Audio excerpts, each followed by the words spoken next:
homemade brown sugar cinnamon Pop-Tarts. I controlled all the ingredients and a lot less expensive than buying it at the store. Let me show you how to do it yourself.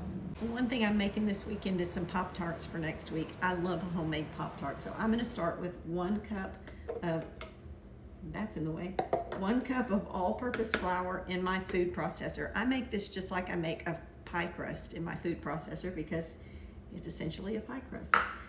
I'm using a 1/4 cup of my sourdough starter. You don't have to do that. If you don't have a sourdough starter, you would just need to add 1/8 of a cup of water and 1/8 of a cup of flour, because my sourdough starter is essentially a 1-to-1 ratio of water to flour. And then about a 1/2 teaspoon of salt. I'm going to use salted butter, so I'm not putting a bunch of salt in there. About a 1/2 teaspoon of apple cider vinegar. Don't go crazy. I'm not going to measure, but it's going to be a small drizzle.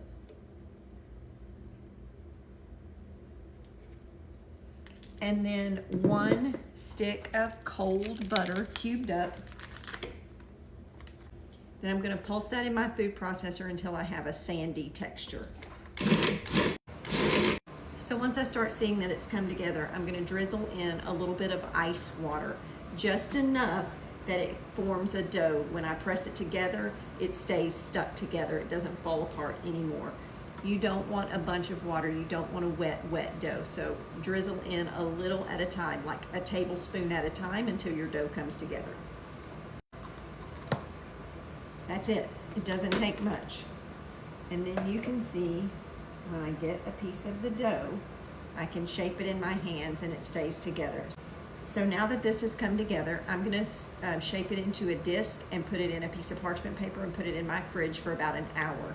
I want to let it chill so that I can shape it without mashing all the butter out of it. Okay, so I got my pie crust out of the fridge, my Pop-Tart crust out of the fridge, and I've rolled it into a thin rectangle. It does not need to be perfect. You can look at that and see that it's not. The next thing I'm going to do is mix up my filling. You can use any kind of preserves that you like. I like a brown sugar cinnamon, so I'm going to do about a 1/3 cup of brown sugar and then cinnamon and a little bit of vanilla, and I'll show you the next step. Okay, so I'm going to use my pastry cutter to cut this into 4 pieces. I'm just going to go top to bottom down the middle and then side to side down the, that's pretty close to the middle. So this will make 4 Pop-Tarts. Okay, and then I'm going to put my filling on half of it, fold the crust over it, crimp the sides. Do that for all 4 of them and they'll be ready to go in the oven. Okay, I've got my filling on. I'm just going to use my bench scraper to go under half of it and lay that right over the top, just like that.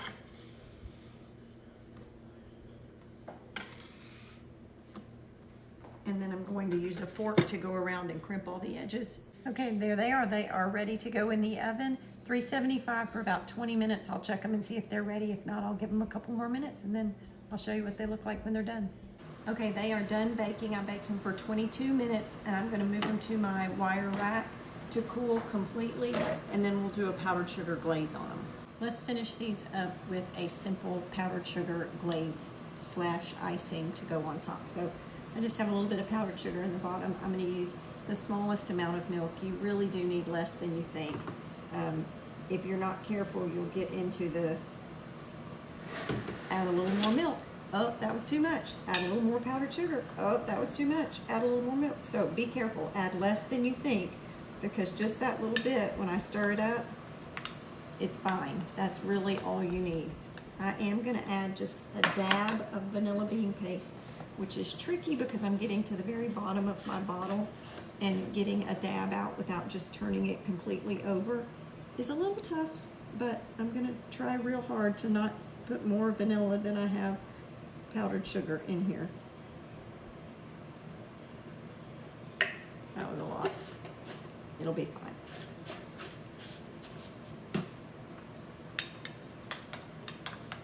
Okay, so that's what my glaze looks like. My Pop-Tarts are cooled, so I'll get them over here and we'll get them iced. Okay, this icing is one of the reasons why I say you don't have to worry about this being perfect, because your icing is going to cover anything that has you worried about, oh no, it doesn't look pretty enough. It's okay. The icing is going to hide any of that, and only you will know that there was something that wasn't pretty. So I'm going to get a little layer of icing on the top of each of these. Not enough that it's going to run down the sides, just a little bit on each one.